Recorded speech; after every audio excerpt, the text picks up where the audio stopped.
로마서 1장 16절부터 17절까지의 말씀입니다. 신약성경 239쪽에 있는 로마서 1장 16절부터 17절까지 말씀을 천천히 합독하도록 하시겠습니다. 내가 복음을 부끄러워하지 아니하노니 이 복음은 모든 믿는 자에게 구원을 주시는 하나님의 능력이 됨이라.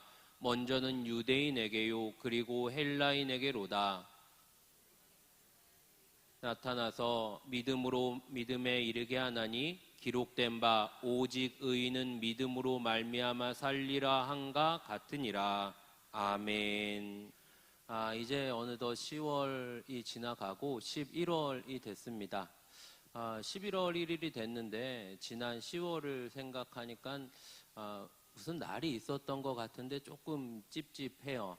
그래서 무슨 날인가 생각해 보니 10월 말쯤 되면 젊은 이들은 할로윈이 어느샌가 우리나라에 이렇게 좀 정착이 됐습니다. 물론 상업적인 이유나 유흥적인 이유가 많아서 할로윈이다 라고 하면은 젊은 친구들은 할로윈 파티를 하고 분장을 하고 이런 모습이 많이 익숙해졌고, 이 시기쯤에는 연세 드신 분들은 할로윈은 관심이 없으시고, 연세 드신 분들은 다른 한쪽에서 주로 단풍놀이를 가고 경치를 보고 그럽니다.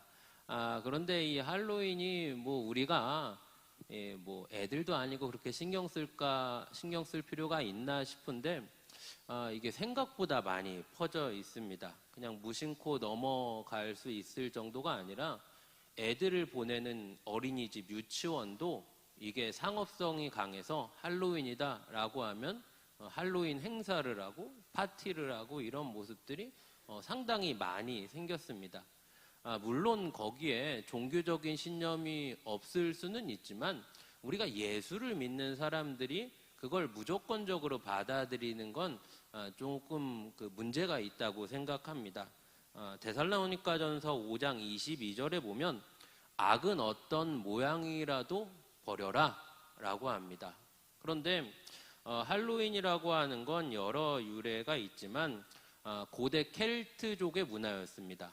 그러니까 과거에 아이슬란드 쪽에 살았던 켈트족이 그들이 갖고 있는 종교심에는 사람이 죽으면 1년 동안은 바로 저승에 가지 않고 영혼이 사람 몸 안에 머문다라고 생각을 했습니다. 그런데 고대 켈트족의 달력으로 본다면 10월 31일이 한 해의 마지막 날이었던 겁니다.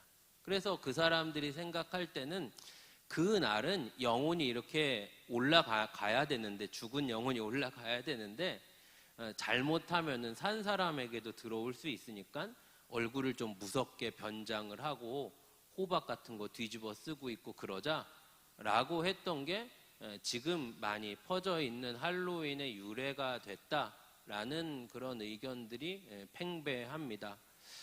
저도 크게 신경을 안 썼는데 애를 유치원 보내니까 그런 말을 많이 해요. 할로윈 파티를 한다, 할로윈 행사를 한다. 그래서 자녀들을 교육하실 때 물론 상업적이고 놀이로 생각할 수 있지만 그 유래에 있어서 건강하지 않고, 신앙인에게는 정말 악은 어떤 모양이라고 해도 버리라고 했는데 하나님 기뻐하시는 언행, 하나님 기뻐하시는 생활을 애쓰실 수 있는 여러분들이 되시기를 바랍니다. 10월 31일은 종교개혁일입니다. 1517년 10월 31일에 마틴 루터가 비텐베르크 교회 예배당 앞에 95개조 반박문을 붙입니다.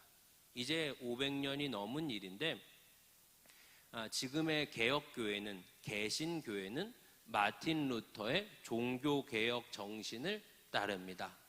과거에는 중세교회가 대단한 힘을 갖고 있었습니다. 어느 정도 힘을 갖고 있었냐면 교황 앞에서는 황제까지도 고개를 숙여야 했고, 교회가 세상의 정치 권력에까지 관여를 했습니다. 그러면 우리한테는 좋은 거 아닌가 싶은데 교회가 갖고 있는 권한을 너무 남용했고 건강하지 않은 모습들이 점점점 더 가다가 무슨 일이 벌어지냐? 교회가 베드로 성당, 베드로 교회를 건축합니다. 필요하면 건축을 할 수 있고 그게 나쁜 일은 아닌데 워낙 교세가 세다 보니까 엄청난 규모로 공사가 시작이 됩니다. 그런데 생각보다 건축비가 많이 드는 겁니다. 그래서 사람들에게 헌금 내기를 권면을 하는데 더 많은 헌금을 걷어들이려고 우리가 잘 알고 있는 면제부를 판매합니다. 그런데 엄밀히 따진다면 면제부라는 표현보다 면벌부라는 표현이 맞다는 의견도 있습니다. 죄를 면해주는 게 아니라 벌을 면해준다라고 해서 면벌부를 판매합니다. 그 근거는 뭐냐? 그때 사람들이 갖고 있었던 신앙과는 사람이 죽으면 천국에 가거나 지옥에 가거나 아니면 연옥에 간다. 그래서 천국과 지옥 사이에 연옥이 있는데 연옥에서 일단 좀 대기를 하고 있다가 후손들이 헌금을 하면 그리고 후손들이 면죄부, 면벌부를 사서 헌금을 하면 그 죄가, 그 벌이 면해졌으니 그 사람은 지옥이 아니고 천국으로 간다 하는 교리를 만들었고 그걸로 많은 수입을 거둬들였습니다. 근데 많은 수입을 거둬들여서 그 많은 수입으로 어려운 사람을 돕고 좋은 일을 한다기보다 과도하게 성직자들이 재산을 축적하고 여러 정치에 관여를 했습니다. 이때 독일의 비텐베르크 대학의 교수였던 마틴 루터가 오랜 고민에 빠집니다. 내가 사제로서 성직자로서 하나님의 말씀을 전하는데 지금의 교회의 모습은 너무도 건강하지 않다라는 생각을 한 겁니다. 여러 가지 문제가 많았습니다. 시스템적인 문제도 있었고 제도적인 문제도 있었습니다. 그런데 가장 심한 건 뭐냐? 그 당시에는 라틴어로 된 성경을 일부러 독일어로 번역을 하지 않았다고 합니다. 성직자들만 성경을 받고 번역본을 일부러 만들지 않았고 예배 시간에는 성직자가 회중들 앞에서 라틴어로 성경을 읽어줬다고 합니다. 그러면 대부분의 사람들은 라틴어를 모르기 때문에 성경을 무슨 말인지 알아듣지 못했고 성직자들이 갖고 있는 성경, 성직자들의 전유물이 된 성경이기 때문에 이게 성경에 써있다, 이렇게 해야 된다라고 하면 믿을 수밖에 없었습니다. 그래서 마틴 루터는 95개의 반박문을 비텐베르크 예배당 앞에 딱 붙입니다.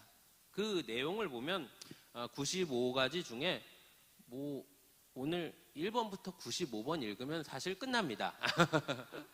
근데 그럴 순 없고 조금 몇 가지, 한 4가지만 제가 가지고 와봤습니다. 5번째는 뭐라고 써있냐? 교황은 그 직권 혹은 교회법의 위세로 부과된 형벌 이외에 어떤 벌이든지 용서할 힘이나 뜻을 가지지 못한다. 27번째, 연복에, 그러니까 헌금통이죠. 헌금통 안에 던진 돈이 딸랑 소리를 내자마자 영혼은 연옥에서 벗어나온다고 말하는 것은 인간의 학설을 설교하는 것이다. 32번에 면벌 증서에 의하여 자신의 구원이 확실하다고 스스로 믿는 사람은 그것을 가르치는 사람들과 함께 영원히 저주를 받을 것이다. 세죠? 그리고 하나만 더 보겠습니다. 79번에 교황은 팔로 장식된 십자가상이 그리스도의 십자가와 똑같은 능력이 있다고 말하는 것은 모독이다. 얼마나 그 당시에 대단히 큰 도전입니까? 그 당시 교황청은 국가 이상의 권력을 갖고 있는데 한 명의 성직자, 한 명의 대학 교수가 당시에 비성경적이고 잘못 가고 있는 교회의 행태에 대해서 95가지의 글을 써서 그 당시 사람들이 가장 많이 모이는 비텐베르크 예배당 바로 정문에 붙여둔 겁니다. 목숨의 위협을 받을 수도 있고 개인에게 있어서는 대단히 두려운 일이지만 하나님이 특별한 은혜를 베푸셔서 딱 그때 독일에 인쇄술이 발전합니다. 그래서 우리가 많이 들어봤던, 아니 종종 들어봤던 구텐베르크 금속 활자가 상용화가 됩니다. 그러니까 이름이 들어보시면 다 독일 그쪽이에요. 비텐베르크, 구텐베르크 다 그런.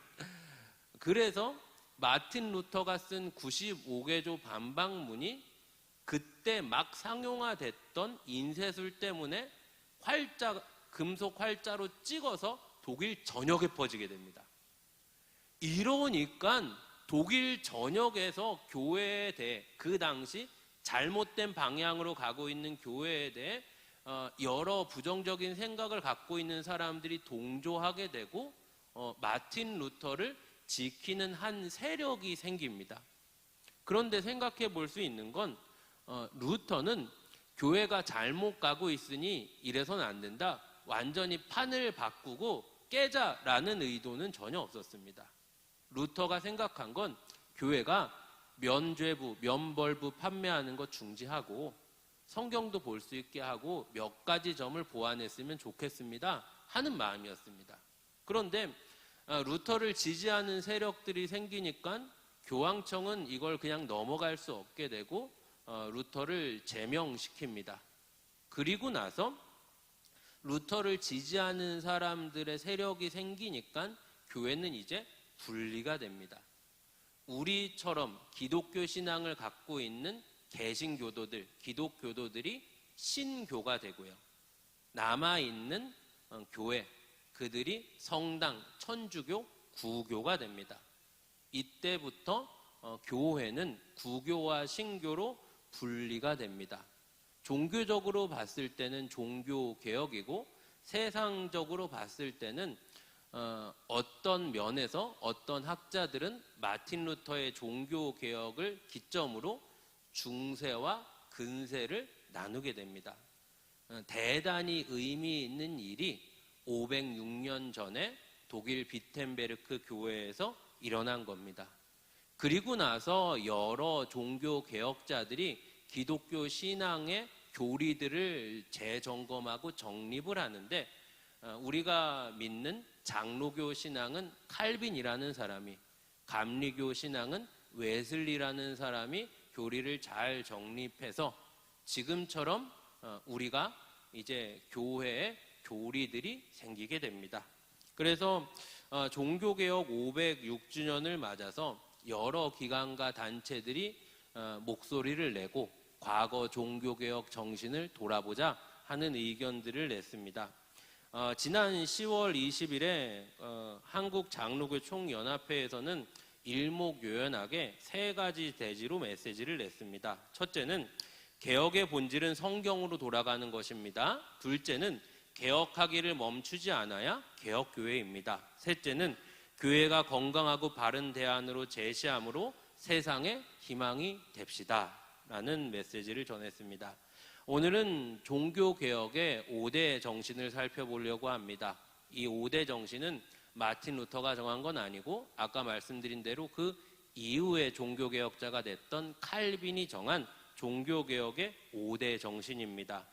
들어보셨을 텐데 첫째는 오직 성경, 둘째는 오직 은혜, 셋째는 오직 믿음, 넷째는 오직 그리스도, 다섯째는 오직 하나님께 영광이 됩니다. 들으시면 와닿는 말씀이실 텐데 여러분들이 그 교회 재직이 되시고 주변에 예수 믿는 다른 교회에 다니는 사람들이 있다면 이런 표현을 쓰시면 여러분들이 훨씬 더 유식해 보이실 수 있습니다. 너 종교개혁 누가 했는지 아니? 라고 하면 야, 그거 칼빈이 한 거 아니야? 칼빈은 나중에 했지. 루터가 한 거야. 그 교회 집사는 이런 것도 모르나? 하면 끝난 겁니다. 그리고 종교개혁의 5대 정신이다 라고 하면 원어를 따면 5대 솔라다. 오직이라는 게 굳이 그 언어를 따서 딴 건데 오직 성경, 오직 은혜, 오직 믿음, 오직 그리스도, 오직 하나님께 영광. 그러니까 성경, 은혜, 믿음, 그리스도, 하나님께 영광. 이게 바로 종교개혁의 5대 정신이다 라고 하시면 여러분은 이 옆에 있는 사람에게는 거의 목사처럼 보일 수 있습니다. 요것만 기억하시면 이제 여러분은 그 지역에서는 여러분이 거의 목사가 되시는 겁니다. 오직 성경이다 라고 하면 우리에게 아무리 강조해도 지나치지 않습니다. 교회적으로 성경 읽으려고 애쓰고 또 성경을 듣기도 하고 목소리를 녹음하기도 합니다. 그런데 근래는 저부터도 참 애석한 게 뭐냐, 영상이라는 게 참 발전을 하니까 유튜브 영상들을 보면 재밌어요. 아주 재밌는데 영상에 익숙해지니까 글자가 재미가 없습니다. 근데 그러면 안 됩니다. 기독교는 다른 여러 가지 말로 기독교를 말하지만 기독교는 계시의 종교입니다. 계시라는 건 하나님의 말씀을 뜻합니다. 중세 교회는 여러 가지 문제들이 산재에 있었습니다. 물질의 문제, 제도의 문제, 시스템의 문제, 아주 문제가 많았는데 제일 큰 문제는 그게 아니었습니다. 제일 큰 문제는 평신도들이 성경을 모른다는 게 문제였습니다. 우리가 생각할 때는 교회가 타락한 게 문제가 아니냐, 교회가 돈이 많은 게 문제가 아니냐, 교회가 세상에 관여하는 게 문제가 아니냐, 이건 나중 문제였습니다. 제일 큰 문제는 성도가 성경을 모른다는 게 문제였습니다. 지금도 세상의 여러 단체들, 여러 건강하지 않은 교회들이 난무합니다. 특별히 우리나라는 종교심이 강해서 그런지 내가 다윗이다 하는 사람이 현대 종교의 통계로 본다면 우리나라에 20명이 넘고, 내가 무슨 뭐랄까요, 이만희처럼 내가 무슨 그 성령이다, 보혜사다라고 하는 사람들도 비일비재하게 많습니다.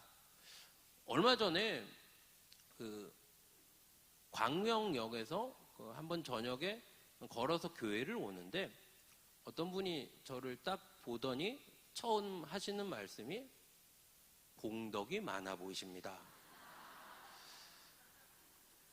이런 말을 들어본 적이 없는데, 그리고 그 광명 사거리에서 교회까지 자주 걸어 다니는데 처음 듣는 겁니다. 왜 그럴까? 아, 광흥교회 이제 한 1년 있으니까 공덕이 찼나? 건강하지 않은 거죠. 신앙을 갖는데, 종교를 갖는데 내가 성경을 모르면 건강하지 않게 신앙생활할 수 있는 겁니다. 사랑하는 여러분, 종교개혁자들은 성경을 평신도들의 손에 돌려주기 위해서 목숨을 걸고 종교개혁을 했습니다. 지금 우리에게 아쉬운 건, 그런데 우리는 성경을 잘 안 봅니다. 안 됩니다. 기독교는 철저하게 계시의 종교입니다. 하나님의 말씀을 알고 하나님의 말씀을 알아야 성경대로 살려고 애를 쓰는 겁니다.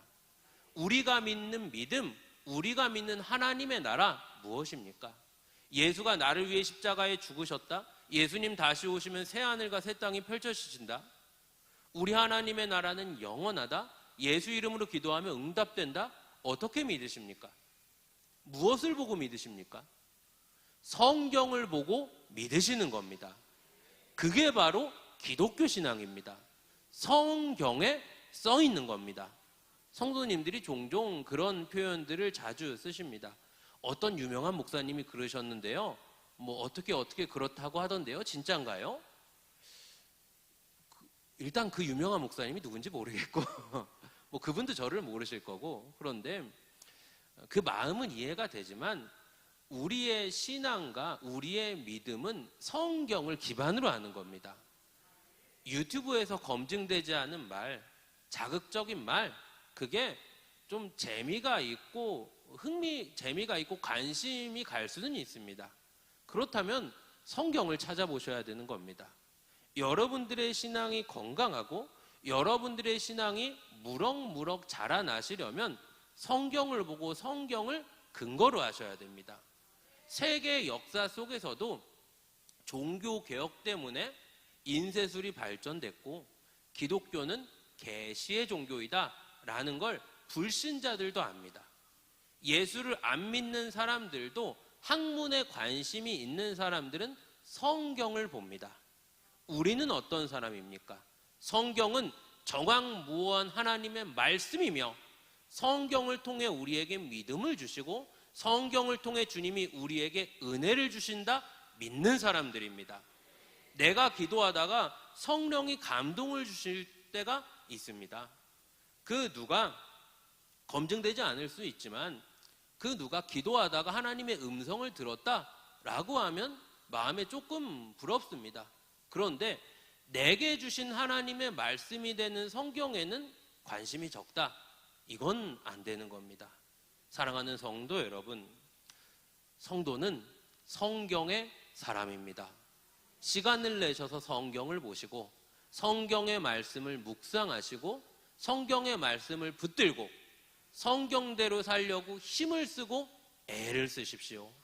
단번에 성경대로 살려고 내가 완전히 바뀌는 게 어렵다면 지금 내 신앙의 자리에서 한 걸음 한 걸음, 그게 어렵다면 반 걸음이라도 더 전진하십시오. 말씀을 알아야 여러분들의 신앙이 건강하게 자라나는 겁니다. 첫째는 오직 성경입니다. 둘째는 무엇이냐? 오직 은혜입니다. 은혜라는 말은 어떤 면에서는 이렇게 모여있는 교회 공동체 안에서 가장 많이 사용되는 언어가 은혜일 겁니다. 많이 말씀해 보셨고 많이 들어보셨을 겁니다. 어떨 때는 좀 내가 곤란하면 은혜라고 하고 불편해도 은혜라고 하고 다른 이에게 뭔가를 요구할 때도 은혜라고 하고 내가 다른 이에게 뭔가를 해줄 때도 은혜라고 합니다. 은혜라는 말을 참 많이 주고받는데 그렇다면 정말 하나님이 우리에게 말씀하시는 성경이 우리에게 말하는 은혜는 무엇인가?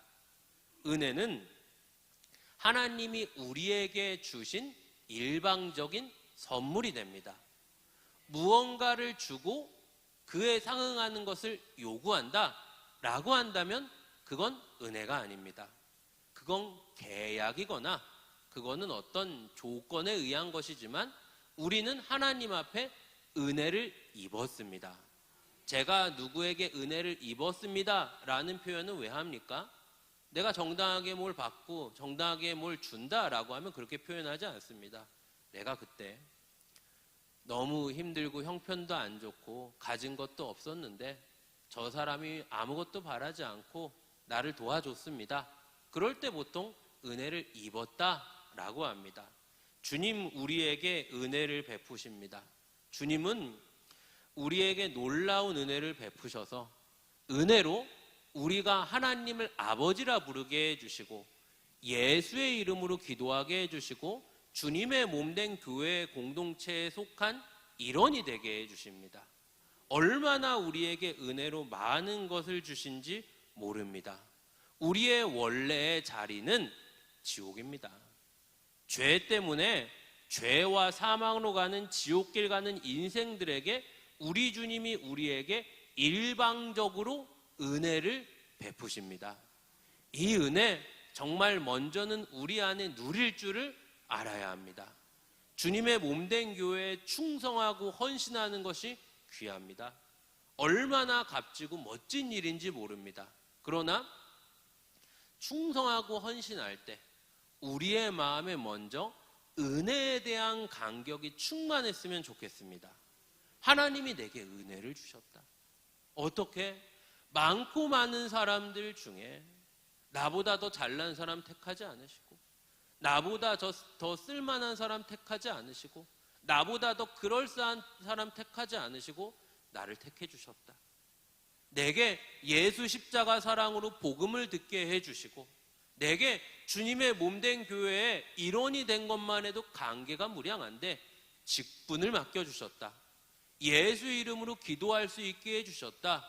여기에 조금도 우리의 공로가 있습니까? 없습니다. 하나님이 우리에게 일방적으로 주신 은혜가 됩니다. 둘째는 무엇이냐? 종교개혁의 5대 정신 둘째는 오직 은혜입니다.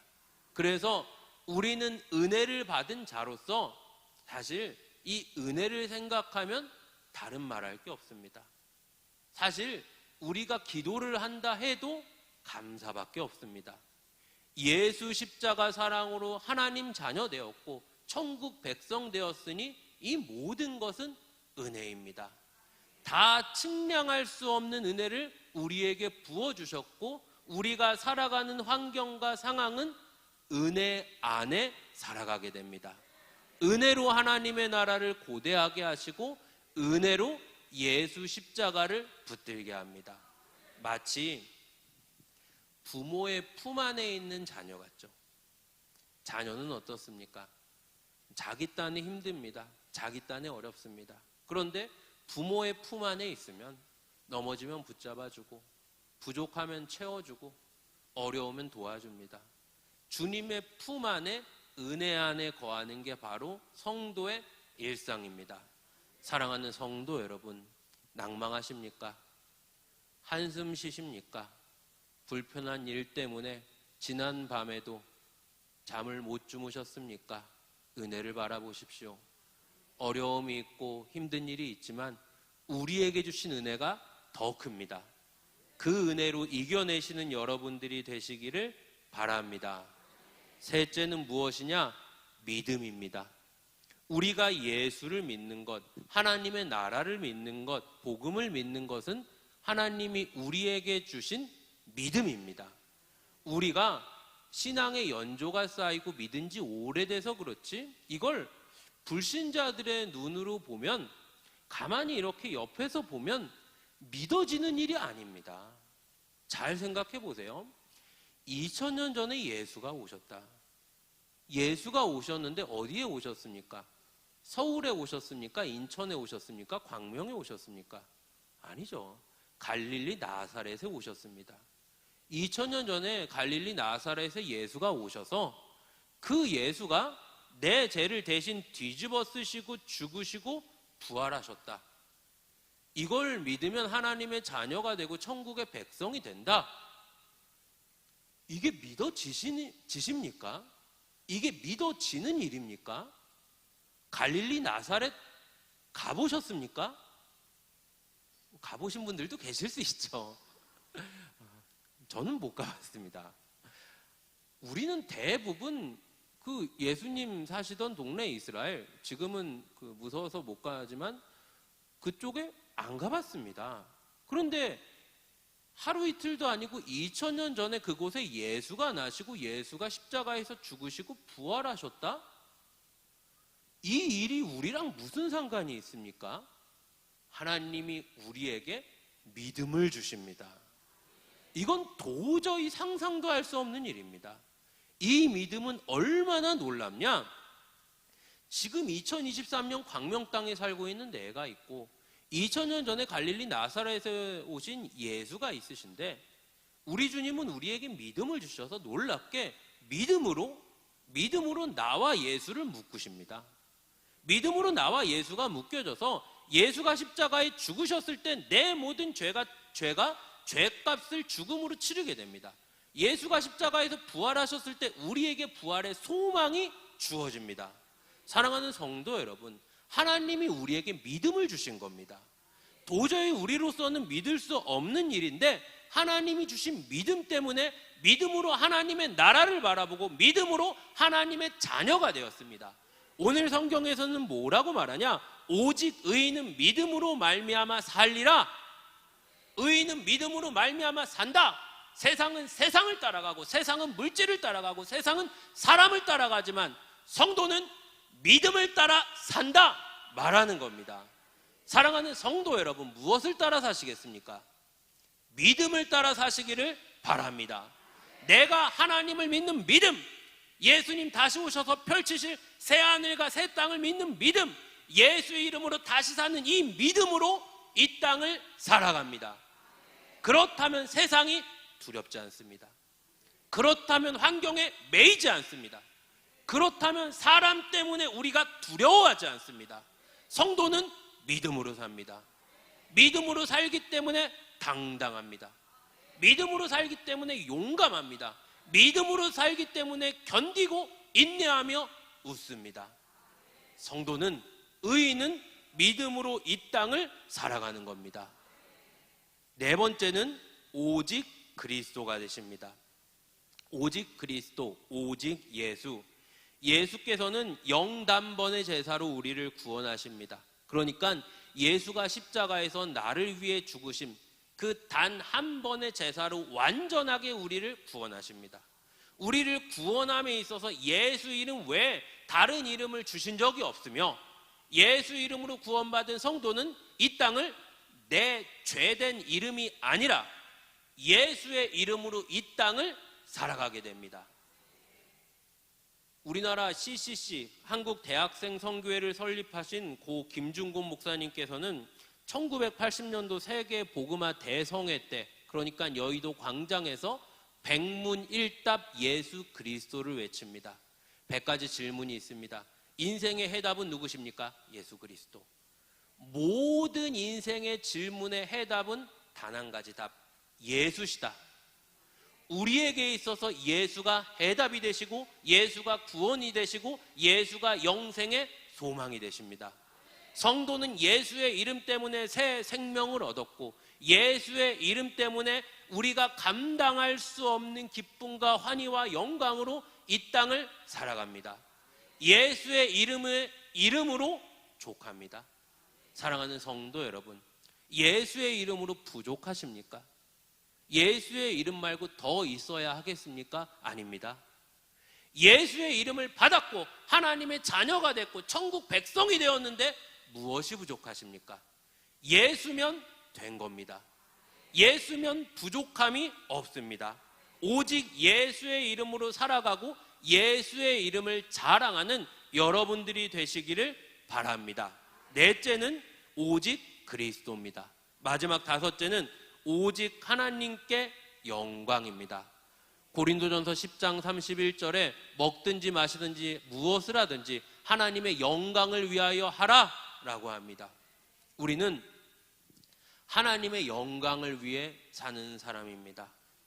하나님이 영광 받으신다면, 하나님이 기뻐하신다면 주님의 몸된 교회를 위해 헌신합니다. 하나님이 영광 받으신다면 달려나가서 전도합니다. 하나님이 영광 받으신다면 주님의 몸된 교회, 어려운 이웃을 위해, 다른 성도를 위해 내 자존심도 없고 내 시간도 없고 내 권리도 없습니다. 하나님이 영광 받으신다면 예수가 십자가를 지시고 예수가 모진 손가락질을 당하시고 채찍질을 당하셨던 것과 같이 이제는 내가 예수의 이름으로 주를 위하여 헌신하고 수고하고 희생하고 충성하는 겁니다. 사랑하는 성도 여러분, 예수를 믿는 사람들, 예수님을 따르는 모든 사람들은 주와 복음 때문에 고난을 당했습니다. 주와 복음 때문에 손해를 봤습니다. 주와 복음 때문에 불편한 일을 감수했습니다. 여러분들의 일상에 하나님 때문에, 복음 때문에, 교회 때문에 어떤 손해를 보십니까? 어떤 어려움을 감수하십니까? 어떤 불편을 참고 인내하십니까? 하나님의 영광을 위하여 사는 성도, 내 시간도, 내 물질도, 내 자존심도 주를 위하여 두 번 생각하지 않고 드릴 수 있는 여러분들이 되시기를 바랍니다. 이제 우리의 목적과 바람은 오직 하나님이 영광 받으시는 인생이요, 내 욕심과 내 아집을 뒤로 던져버리고 예수 십자가 뒤로 던져버리고 주를 위하여 힘을 쓰고 애쓰는 여러분들이 되시기를 바랍니다. 특별히 주님의 몸된 교회의 일원이 되셨으니, 주님의 몸된 교회의 공동체의 일원이 되셨으니 교회를 위하여 더욱더 힘을 다하여 전도하시고 헌신하시고 순종하시는 여러분들이 되시기를 바랍니다. 종교개혁의 5대 정신, 정말로 교회가 어려움 당했을 때 교회가 이러면 안 됩니다. 성경을 봐야 됩니다. 다시 성경 말씀대로 돌아가야 합니다. 종교개혁자들의 정신을 돌아보고 오직 성경, 오직 은혜, 오직 믿음, 오직 그리스도, 오직 하나님께 영광 되시는 여러분들이 되시기를 바랍니다.